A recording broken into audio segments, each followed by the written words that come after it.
Welcome back to Problem Masculine. I'm Joe, and today's video is going to be about. I'm going to talk about the characteristics of a healthy relationship and what that looks like. And so we'll jump right in. And this is in no certain order. I will save one for last, but these others necessarily, there's no order, obviously. So the first one is fun and the courting.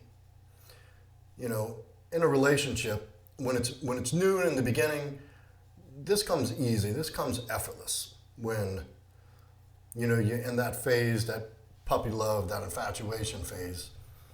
Having fun and keeping it exciting and loose and laughing a lot together. That seems to come easier.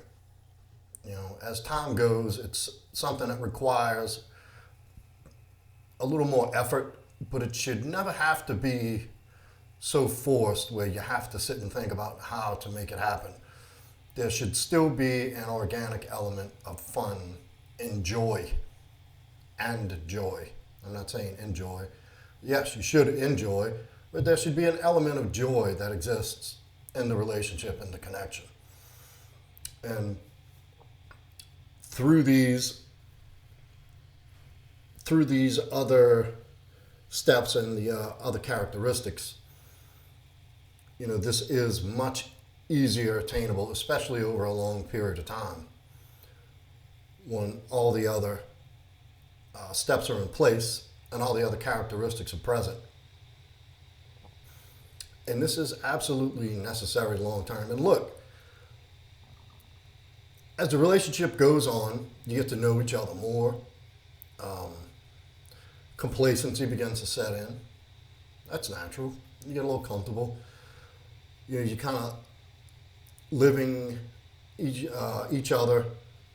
You're both living your lives, doing your separate things, and complacency will set in. That's a given. So it is when people say, relationships should be effortless and all, to a degree, but there is an amount of work and attentiveness that comes into the picture when it comes to maintaining a healthy relationship, and especially the element of fun. And that means dating. That means trying new things. It means mixing it up. It means, you never, still taking care of yourself, taking care of each other.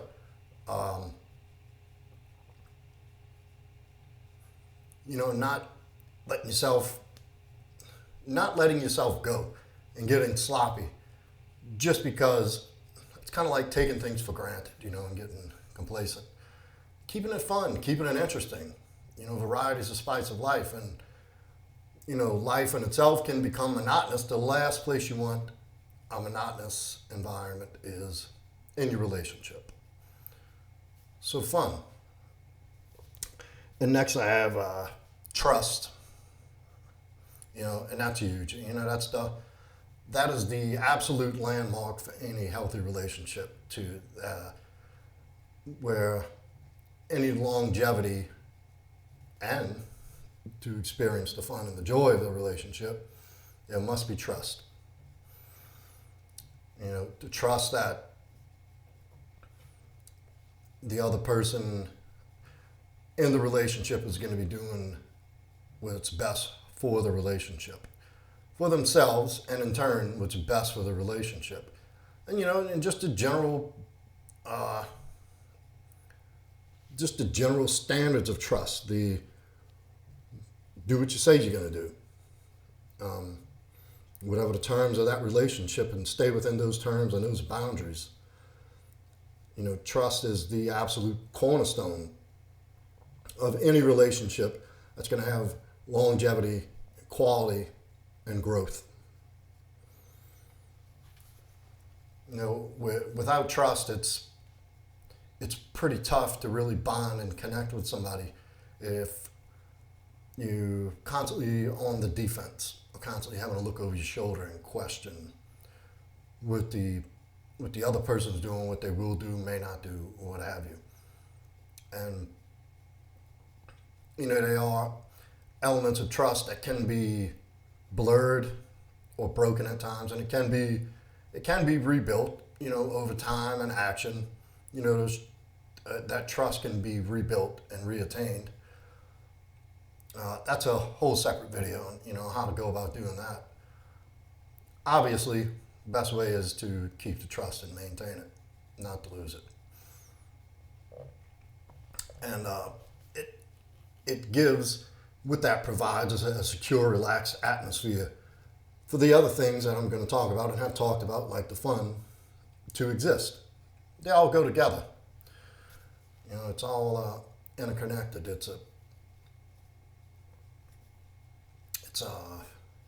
I forget the word. It's simpatico. Everything exists and flows together. Harmony. So the next thing I have is communication. And this is one that, some people get, in some areas they say it's not as important as you think. But, and it's blurred as to what that even means. Like, so what does that mean, you communicate? You talk all the time, or? And so within communication, there's a huge one that falls in as conflict resolution, like that. And so that book by Stephen Covey, 7 Habits of Highly Effective People, they are the forms of listening, which falls into communication. Listening is a part of that. And it's ignoring, let me see. Ignore, selective, attentive, empathetic. I'm missing one. Oh, pretending. Ignore, pretend, selective, attentive, and empathetic. And obviously, the most effective listening style is an empathetic listening style. Listen to understand before trying to be understood. And that right there can, 10x's the efficiency and the enjoyment of the relationship. If we could all learn to listen empathetically and be genuine in the moment and listen to understand, not just, ignore. If somebody's coming to you with something, obviously the last thing you want to do is ignore, and that defines ignoring, like being distracted when they're talking. When somebody's trying to talk and have a conversation with you, or sort something out, and you're looking at your phone, or wandering off, ignoring, pretending to listen, sitting there and pretending like, nodding agreement, but wishing they would just hurry the fuck up. Selective listening, selectively listening for things that are going to benefit you to rebuttal. Attentive listening, which is good. Sometimes the attentiveness is there, and in the event that the other person just needs to get something off their chest, and you just want to be an attentive listener, which is great. It's better than the other three. Obviously, the pinnacle of listening is empathetic. Listening to really understand. To understand the other person, really hear what they're saying, and being in alignment to form a solution if it's a conflict. And so that also is another video in itself, but the communication and just being able to so you have the fun, the trust, and with that, all these things allowed together is for all these things to coexist harmoniously. I know I repeated that already. But then being able to communicate and trust that this person is going to receive what you're saying with empathy, with care. They're going to take you seriously. And, there should be no reason why at any point in your relationship that you can't approach the other person with anything that needs to be talked about. Your relationship should be a space where it exists, where it's you two on the same page all the time. And there should always be a safe place for you or the other person to communicate, whatever it is, no matter how small it seems. To bring it up, get it out in the open. And it doesn't even have to be that serious. It can be something as simple as you want to be able to tell the person you miss them, or they, offer compliments without them being able to trust that it's not going to blow their heads up, or get too fucking arrogant about it, and to be able to gracefully accept and give compliments, genuine compliments, to, express ideas, make plans, whatever the case may be. Communication is an integral part. And part of that is listening. And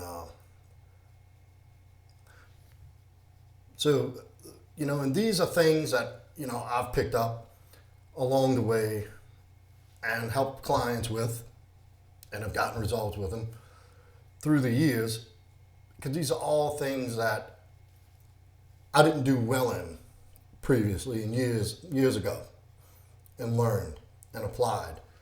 So the things I tell you here in these little lists and whatnot in my other videos, this is all stuff that's been tested in real time, tested on the battlefield, not in theory. Battlefield tested, not in the boardroom where it was just discussed. I mean, these everything I say in my videos are things that I've put into practice in my life, all things that I've had to deal with in the past that I didn't do well with. And that's how I got so damn good at it. And that's how I understand it, and that's how I get the results too. So if you need my help with any of this, or anything in my past videos, proudmasculine.com pricing, book a call. You can also reach me at proudmasculine@yahoo.com. You can email me, you can message me on Instagram at proudmasculine. And I also put a donation button in the description as well. So if you feel like anything, that if you've found what I've had to say helpful, donate to the channel. It only serves to improve the channel, improve production quality, and allows me more time to put more content out. But so the last but not least, and this is one characteristic and something that is much needed in a relationship that I don't think is talked about enough, and that's alone time. And I'm not saying it has to be all the time, but there does have to be periods of time when you're apart, where you are alone, doing your own thing. And I don't mean taking alone time to go do dirt, but just to collect, recharge, gather your thoughts. So when the time comes and you are together, you're present, you're available, you have all this other stuff sorted out. Because you are in a relationship, but you are in a relationship that still two totally different people exist in. And together, the relationship is a whole identity in itself. What you don't want to do over time is lose your identity in a relationship. Once the relationship becomes your identity, your function, you really lose yourself, and then the relationship isn't what it was anymore. Because it's no longer you and them, that's it, that's the relationship. And that's not ideal, obviously, long term, nor is it healthy. The relationship is what it is because of the differences in the two people, the complementary differences. And the fact that what the alone time provides is an opportunity to exhibit you and the other person prioritizing each other. So you still have a separate life to live, you still have things that you have to do on your own, but you choose to prioritize this other person in your life. And that serves as them and you being a complement to their lives and you being a complement to theirs. And, what is more, like, what is more attractive in a relationship than having somebody who's, still busy, still has a sense of purpose for themselves, and still chooses you and you choose them every day to still make them a priority. So you couple all these things together, and look, this is a relatively short video, and obviously I'm not going to be able to cover every dynamic and every aspect in great detail what this looks like. This is why I offer, private guidance to address these things specifically to your situation. But you couple these things together, and it makes for a healthy, long-term relationship with somebody. And it's true, and it's genuine. And these things last, and it always leaves room for growth and improvement. Because at the end of the day, I want to be with somebody that we're going to grow together. We're going to keep growing and accomplishing together, enjoying each other's company. Somebody you actually like being around outside of sex. Maybe I should have put that in the list too. Sex. Sexual compatibility. It has to exist. And we can get into that in another video as well. But you couple all these things together, and what you get is a relationship that you actually want to be in day to day, a person you want to be with day in and day out for a long time, for long term. And it's not always going to come easy. Some days you're going to get, at certain points you get caught up in the grind, in the day to day. And some of these things fall by the wayside, but that's where the communication comes in. You should never be able to hesitate to go to your partner, girlfriend, boyfriend, and say, hey, look, it seems like the things I do are going unnoticed. I feel like I'm being taken for granted. Not exactly like that, but you should be able to talk about, be brought out into the open, listened to empathetically, and then worked on. And then that opens the door and allows the room for fun and trust and more and better communication. And when a relationship is open and connected and having fun, the fucking sex is amazing, off the charts, the connection remains. You see how it feeds itself. And so yeah, just a little list I put together. Small but very important. It's very valuable. And all these characteristics are skills. These are things that can be worked on if you fall short in. If it's communication, you can learn how to communicate better. If it's trusting, you can learn to be more trustworthy or deal with your own trust issues. If it's having fun because of lack of creativity and ideas, you can work on that. You can develop that. Alone time, that's just a matter of scheduling and prioritization. All these things are skills, learnable skills, but will go a very, very long way in a long-lasting, healthy relationship that you actually want to be in. So that's it for this one. See you on the next one.